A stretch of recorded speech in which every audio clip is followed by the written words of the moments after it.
పంచముఖుని పంచారామాల గురించి ఈ వీడియోలో తెలుసుకుందాం. ఆ పరమశివుడు పంచముఖుడు. 4 దిక్కుల 4 ముఖాలతో ఊర్ధ్వ దిశలో 5వ ముఖంతో చూస్తూ ఉంటాడు.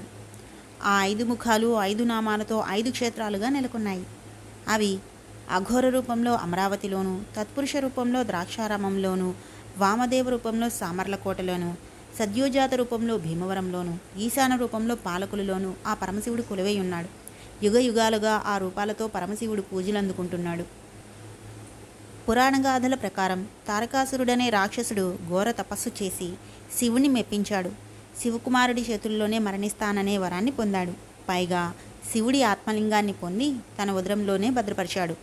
దాంతో తారకాసురుడి అహంకారం పెరిగింది. లోకకంటకుడిగా మారాడు. దక్షయజ్ఞంలో దాక్షాయిని దేహత్యాగం చేసి హిమవంతుడి కుమార్తెగా జన్మించింది. శివుడి కోసం తపస్సు చేసి ఆయనను పరిణయమాడింది. మరోవైపు తారకాసురుడి బారి నుంచి తమను కాపాడాలని మహావిష్ణువును దేవతలు వేడుకున్నారు. ఆయన ఆనతి మేరకు శివపార్వతుల ఏకాంతాన్ని భగ్నం చేయడానికి మన్మధుడు అస్త్రప్రయోగం చేశాడు. శివపార్వతుల మధ్య ప్రేమావేశం కలిగింది. కుమార సంభవం జరిగింది. శ్రీహరి సూచనను తండ్రి ఆజ్ఞను పొందిన కుమారస్వామి ఆగ్నేయాస్త్రంతో తారకాసురుణ్ణి వధించాడు. అతని ఉదరంలోని ఆత్మలింగాన్ని బయటపడేలా చేశాడు. ఆ ఆత్మలింగం 5 ముక్కలై 5 ప్రదేశాల్లో పడింది. ఇది గమనించిన దేవతలు అవి పడిన చోటే వాటిని తక్షణం ప్రతిష్ఠించారు.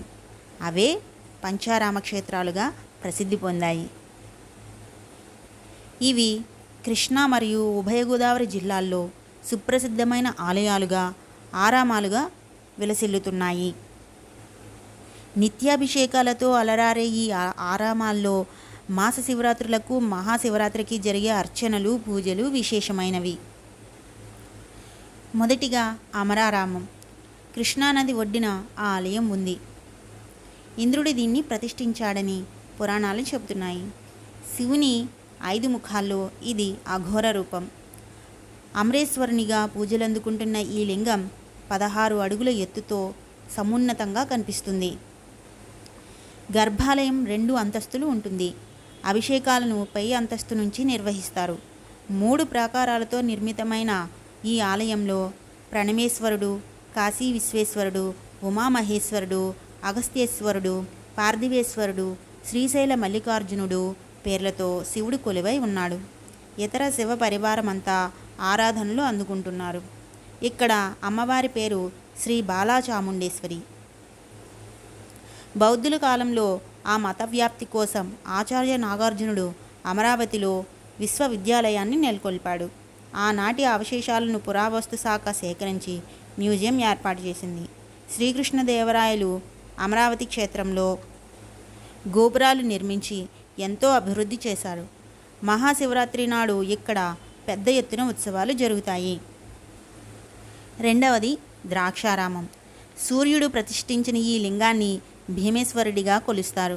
శివుని 5 ముఖాలలో ఇది తత్పురుష రూపం. సప్త గోదావరి తీర్థంగా ప్రసిద్ధి పొందిన ఈ ఆలయం దక్షిణ కాశీగా పేరు పొందిన ద్రాక్షారామంలో ఉంది.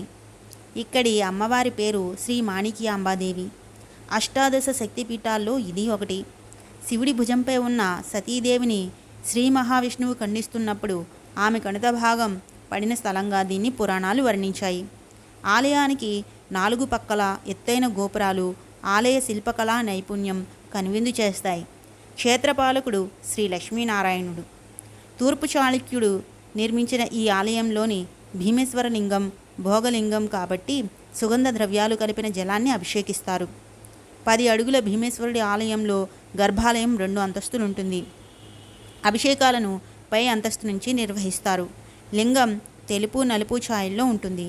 ఇక్కడ పలు దేవీ దేవతల ఉపాలయాలు కూడా ఉన్నాయి. మూడవది కుమారారామం. కుమారస్వామి ప్రతిష్ఠించిన వామదేవ స్వరూపుడు ఇక్కడ కుమార భీమేశ్వరునిగా పిలుపులందుకుంటున్నాడు.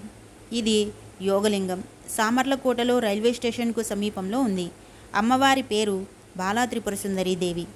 క్షేత్రపాలకుడు మాండవ్య నారాయణుడు.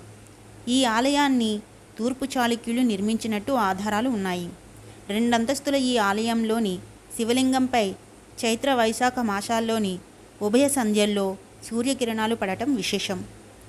ఆలయ ఆవరణలోని భీమకుండలంలో స్నానం సర్వపాపహరంగా భావిస్తారు. కార్తీక మాసంలో మాస శివరాత్రులలో భక్తులు విశేషంగా స్వామిని దర్శిస్తారు. మహాశివరాత్రి రోజున మహోత్సవాలు జరుగుతాయి. 4వది సోమారామం. సద్యోజాత రూపమైన ఈ లింగాన్ని చంద్రుడు ప్రతిష్ఠించాడు. అందుకే ఇది సోమారామంగా పేరు పొందింది. పౌర్ణమి రోజున చంద్రుడి షోడశకళ కళలతో శ్వేతవర్ణంతో కనువిందు చేసే ఈ లింగం కృష్ణపక్షంలో క్రమేపీ వన్నె తగ్గి అమావాస్య నాడు బూడిద వర్ణంలో కనిపిస్తుంది. తిరిగి శుక్లపక్షంలో ఛాయ క్రమేపీ పెరుగుతూ పౌర్ణమి నాటికి శ్వేతవర్ణానికి వస్తుంది. భీమవరం సమీపంలోని గూనిపూడిలో ఉన్న సోమారామంలో కార్తీక మాసంలో మాస శివరాత్రుల్లో ప్రత్యేక అభిషేకాలు జరుగుతాయి. మహాశివరాత్రికి బ్రహ్మోత్సవాలు అంగరంగ వైభవంగా నిర్వహిస్తారు. ఇక్కడ అమ్మవారు శ్రీ అన్నపూర్ణాదేవి, క్షేత్రపాలకుడు జనార్దన స్వామి. దీన్ని చాళుక్య భీముడు నిర్మించాడని పురావస్తు శాస్త్రవేత్తల అభిప్రాయం. 5వది క్షీరారామం. ఈశాన రూపుడైన ఈ శివలింగాన్ని మహావిష్ణువు ప్రతిష్ఠించాడని ప్రతీతి. ఆత్మలింగంలోని కొప్పు భాగం అంటే ఊర్ధ్వముఖంగా ఉండే ఈశాన రూపం క్షీరపురంలో పడిందని స్థలపురాణం చెబుతోంది. త్రేతాయుగంలో శ్రీరాముడు, ద్వాపర యుగంలో శ్రీకృష్ణుడు గురువైన సాందీపుడు దర్శించిన క్షేత్రంగాను ఇది విఖ్యాతి పొందింది. ముని బాలకుడైన ఉపమన్యుడు శిశుప్రాయంలో పాలు లేక సతమతమవుతున్నప్పుడు శివుడు తన త్రిశూలంతో భూమిపై గుచ్చాడని, నేలలోంచి స్వచ్ఛమైన పాలు ఉబికి వచ్చి కొలనుగా మారాయని, ఆ పాలకొలనే పాలకొల్లుగా మారిందని క్షేత్ర మహోత్సవం వెల్లడిస్తోంది. గోస్తని నదీ తీరాన నెలకొన్న ఈ ఆలయంలో శివుని కొప్పు భాగం దర్శనమిస్తుంది. కాబట్టి ఆయనను కొప్పులింగేశ్వరుడిగాను వ్యవహరిస్తారు. అమ్మవారి పేరు పార్వతీదేవి. క్షేత్రపాలకుడు శ్రీ మహావిష్ణువు. కార్తీక మాసంలో మాస శివరాత్రులలో విశేష పూజలు, శివరాత్రి సందర్భంగా మహోత్సవాలు ఇక్కడ నిర్వహిస్తారు. ఈ ఆలయంలో శివకేశవ పరివార దేవతలకు ఆలయాలున్నాయి. వాటన్నిటికీ గోపుర విమానాలు ఉండటం విశేషం. ఈ వీడియో మీకు నచ్చినట్లయితే లైక్ చేయండి, షేర్ చేయండి, సబ్స్క్రైబ్